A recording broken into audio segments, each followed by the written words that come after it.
एक जानकारी और ले लेते हैं यहाँ पे ताश के पत्तों की। अब देखिए ताश के पत्ते आप जानते हो, ताश के पत्ते कुल कितने होते हैं 52। अब यहाँ पे आपको ताश खेलना नहीं सिखाया जाएगा, बल्कि आपको सिखाया जाएगा कि ताश में पत्ते होते हैं तो कौन कौन से होते हैं, केवल आपको याद करना है बस। तो अभी तुरंत मैं बता रहा हूँ, इसको याद कर लीजिए। ताश के कुल कितने पत्ते होते हैं 52। तो कहीं पे भी आया तो आपको नमूना अवकाश लिखना रहेगा 52। अब उस 52 पत्ते में काले पत्ते होते हैं 26 और लाल पत्ते होते हैं 26। तो 52 का आधा 26 काले पत्ते होते हैं, 26 लाल पत्ते होते हैं। अब ये 26 काले पत्ते होते हैं उसके भी दो भाग होते हैं। 13 पत्ते हुकुम के होते हैं, 13 पत्ते चिड़िंग के होते हैं। हुकुम और चिड़ी बोला जाता है। और जो लाल पत्ते होते हैं उसके भी दो भाग होते हैं। 13 पत्ते पान के होते हैं, 13 पत्ते ईंट के होते हैं। तो चेक कर लीजिए, काले पत्ते 26 के 13 हुकुम हो गए, 13 चिड़ी हो गए, 13 13 मिलके 26 पत्ते काले हो गए। और लाल पत्ते पान के 13, ईंट के 13, 13 13 26 हो गए। तो लाल पत्ते भी कितने हो गए 26 हो गए, 13 13 26। और ये सब में जो ये 13 देखिए, इसमें भी 13 पत्ते हैं, हुकुम में भी 13 है, चिड़ी में भी 13 है, पान में भी 13 है, ईंट में भी 13, सब में 13 13 पत्ते हैं। तो सब में जो 13 पत्ते होते हैं वो कौन से होते हैं यहाँ पे फिक्स है। ये देखिए, एक का पत्ता होता है, इस एक के पत्ते को आप इक्का भी बोलते हो, इस एक के पत्ते को आप इक्का भी बोलते हो। और 2 का पत्ता रहता है, 3 का, 4 का, 5 का, 6 का, 7 का, 8 का, 9 का, 10 का। तो 10 पत्ते तो हो गए 1 से लेकर 10 तक। 11वां पत्ता गुलाम का होता है, 12वां पत्ता रानी का होता है और 13वां पत्ता राजा का होता है। इस तरीके से यही 13 पत्ते हुकुम में भी रहते हैं, ऐसे ही 13 पत्ते चिड़ी में भी होते हैं, ऐसे ही 13 पत्ते पान में भी होते हैं और यही 13 पत्ते ईंट में भी होते हैं।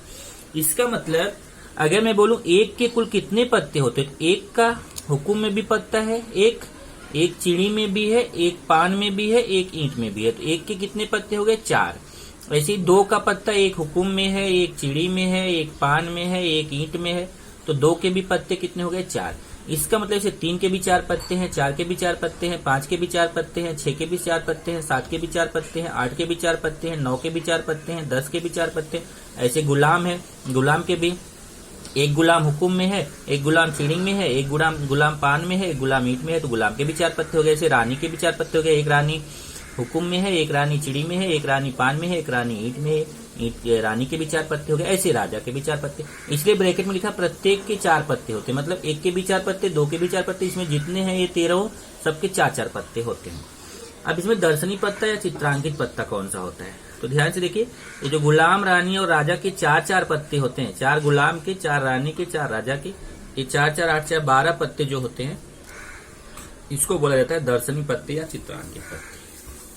तो ये ताश वाला क्वेश्चन आएगा तो आपको ये ध्यान रखना है कि नमूना अवकाश लिखना है। और ताश के पत्ते की एक खासियत होती है, इसमें डायरेक्ट नमूना अवकाश एस न लिख के एनएस डायरेक्ट लिखा जाता है। एबीसी घटना न लिख के डायरेक्ट एनए एनबी एनसी लिखा जाता है, वो मैं आपको क्वेश्चन में बताऊंगा।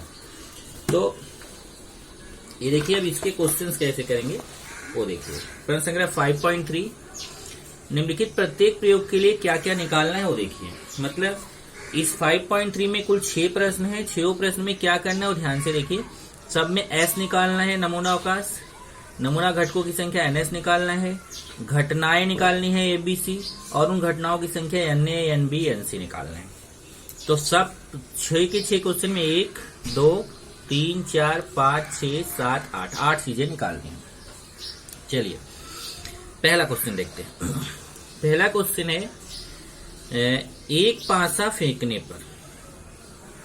अब देखिए यहाँ पे उसने क्या किया है ना, क्वेश्चन नहीं लिखा है, केवल यहाँ पे आंसर लिखा है। तो क्वेश्चन मैं आपको दिखा देता हूँ। पहली बार ऐसे है कि उन्होंने क्वेश्चन न लिख के केवल डायरेक्ट आंसर लिखा हुआ है।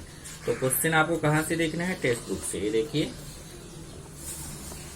ये है प्रश्न 1। एक पासा उछालने पर घटना ए के लिए शर्त दी गई है, घटना बी के लिए शर्त दी गई है, घटना सी के लिए शर्त दी गई है।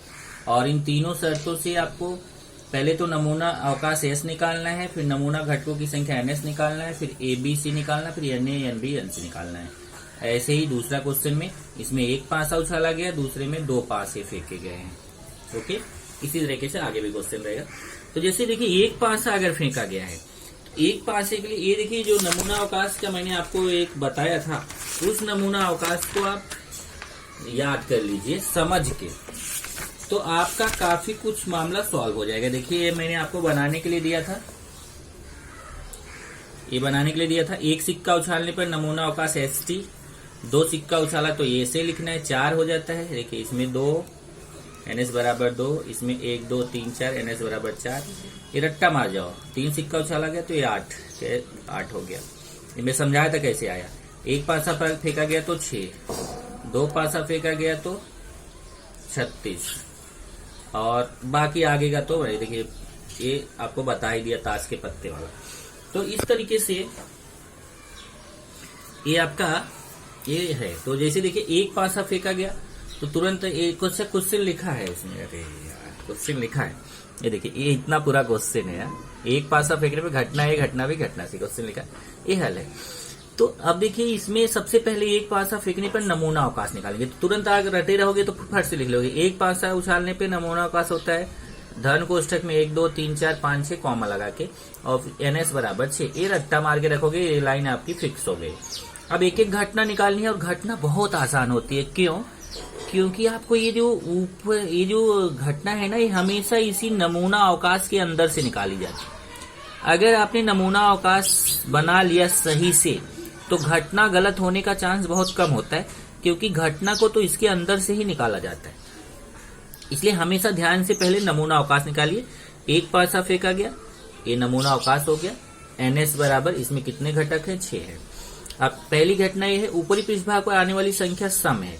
अब इसमें से सम संख्या देखना है। सम संख्या आप जानते हो, जो संख्या 2 से कटती है उसको सम संख्या बोलते हैं। तो इसमें देखिए घटना ये बराबर क्या हो गया? सम संख्या। तो इसमें से सम संख्या कौन है? 2 है, 4 है, 6 है। ये देखिए सम संख्या काउंट कर लीजिए, 1 2 3, NA बराबर 3।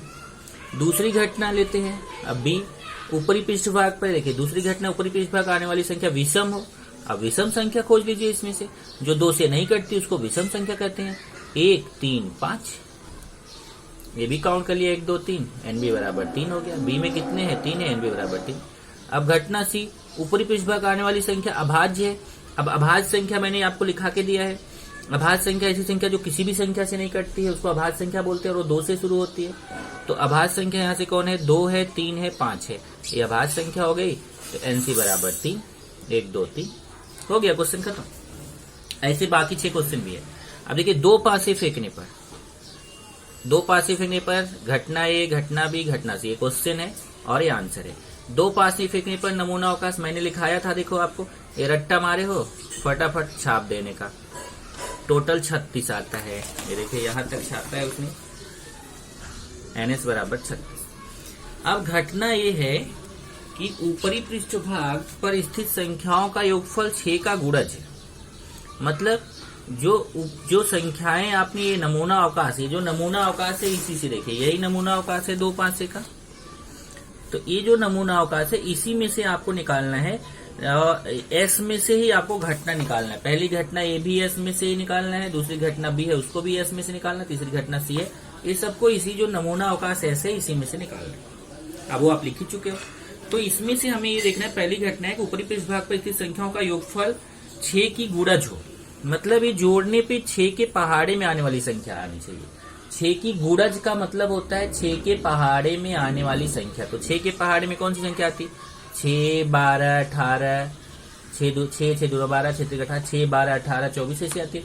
तो हमें ये जोड़ के देखना है। इसने बोला है ऊपरी पृष्ठभाग पर स्थित संख्याओं का योगफल, मतलब संख्याओं को जोड़ने पर 6 का गुणज है, मतलब 6 के पहाड़े में आने वाली संख्या आनी चाहिए। तो यहाँ देखिए इसे जोड़ के देखना है। जैसे 1 और 1 2, ये 6 के पहाड़े में नहीं आता। 1 में 2 जोड़ेंगे 3, 6 के पहाड़े में नहीं आता। 1 में 3 जोड़ेंगे 4, 6 के पहाड़े में नहीं आता। 1 में 4 जोड़ेंगे 5, 6 के पहाड़े में नहीं आता। 1 में 5 जोड़ेंगे 6, 6 के पहाड़े में नहीं आता।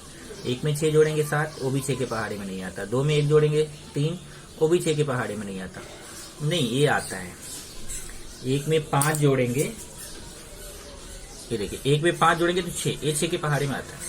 2 में 1 जोड़ेंगे 3, ये 6 के पहाड़े में नहीं आता। 2 में 2 जोड़ेंगे 4, ये भी 6 के पहाड़े में नहीं आता। 2 में 3 जोड़ेंगे 5, ये भी 6 के पहाड़े में नहीं आता। और 2 में 4 जोड़ेंगे 6, ये 6 के पहाड़े में आता।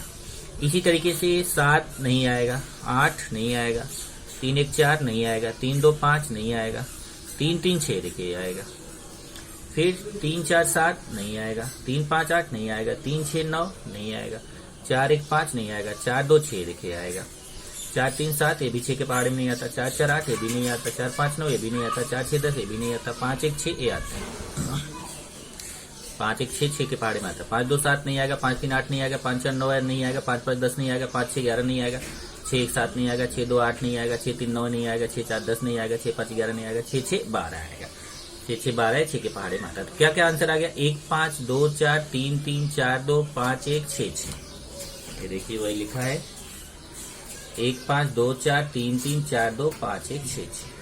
काउंट कर लो 1 2 3 4 5 6 n बराबर 6। दूसरी घटना क्या है कि जो यहाँ पे बोला था संख्याओं का योगफल 6 का गुणा, जब बोला है संख्याओं का योगफल कम से कम 10। अब मैंने उस दिन आपको कम से कम और ज्यादा से ज्यादा बताया था। तो कम से कम 10 का मतलब होता है 10 या 10 से अधिक। कम से कम 10 का मतलब 10 या 10 से अधिक। तो 10 या 10 से ज्यादा, तो 10 आए या उससे बड़ी संख्या है जोड़ने पे। तो यहाँ पे ऐसे जब आप जोड़ जोड़ के देखो, जोड़ के देखने के बाद अगर 10 आता है या 10 से बड़ी संख्या आती है तो आपको उसको लेना है। तो देखेंगे कि जोड़ने पे 10 या 10 से बड़ी संख्या आनी चाहिए। चलिए अभी इसको मैं मिटा देता हूं। अब मुझे जोड़ने पे 10 आएगा तो लेना है या 10 से बड़ी संख्या आएगा तो लेना है। तो आप जोड़ते जाओ 2 1 2 3 1 3 4 1 4 5 1 5 6 1 6 7 2 और 1 3 2 2 4 2 3 5 2 4 6 2 5 7 2 6 8 3 1 4 3 2 5 3 3 6 3 4 7 3 5 8 3 6 9 4 1 5 4 2 6 4 3 7 4 4 8 4 5 9 4 6 10 देखिए 10 आ गया। ऐसे 5 1 6 5 2 7 5 3 8 5 4 9 5 5 10 5 6 11। 10 को भी लेना है या 10 से बड़ी संख्या 11 है उसको भी लेना। 6 1 7 6 2 8 6 3 9 6 4 10 6 5 11 6 6 12। उत्तर में क्या क्या आ गया? 4 6 5 5 5 6 6 4 6 5 6 6। ये देखिए यहाँ पे है 4 6 5 5 5 6 6 4 6 5 6 6। तो NB बार देखिए जोड़ के 6 4 10 आ रहा है, 5 5 10 आ रहा है, 6 5 11 आ रहा है, 6 4 10 आ रहा है, 6 5 11 आ रहा है, 6 6 12। तो या तो जोड़ने पे 10 आ रहा है या 11 आ रहा है या 12 आ रहा है। तो NB बराबर कितना हो गया? 1 2 3 4 5 6। फिर लास्ट है दोनों ऊपरी पृष्ठभाग संख्याएं समान हो। तो आसान है, मतलब दोनों संख्याएं समान होनी। जो संख्या पहले पे हो वही दूसरे पे होते। तो बहुत आसान, देखिए 1 1 2 2 3 3 4 4 5 5 6 6। ये हो गया समान संख्या होनी चाहिए 1 1 2 2 3 3 4 4 5 5 6 6। ये भी कितना हो गया? 6। तीसरा क्वेश्चन है 3 सिक्कों को उछाला गया है। अब देखिए 3 सिक्का उछालने वाला नमूना अवकाश यहाँ पे है। देखिए 3 सिक्के उछाले गए। तो अगर आप याद किए हो तो यही फट से आप लिख लोगे। 3 सिक्के उछाले गए, कुल 1 2 3 4 5 6 7 8, कुल NS बराबर 8 होता है। 2 उत्तर तो डायरेक्ट आपका हो गया। देखिए ये क्वेश्चन है, आंसर है। 3 सिक्कों को एक साथ उछालने पर देखिए वही 8 लिख लिया, NS बराबर 8। अब ये लिख लिया तो आगे आपको घटना में टेंशन नहीं। घटना में आपको इसी में से निकालना है, नमूना अवकाश में से निकालना। कम से कम 2 चित। अब चित मतलब हेड होता है, पट मतलब टेल होता है। मैंने आपको लिखा के दिया है। चित मतलब, फिर भी यहां मैं लिख देता हूं, चित मतलब हेड, पट मतलब टेल। तो जैसे यहां बोला है कि कम से कम 2 चित। अब कम से कम 2 चित मतलब कम से कम 2 हेड। तो अभी आपको कम से कम का भी बताया। कम से कम 2 हेड का मतलब 2 हेड या 2 से अधिक हेड।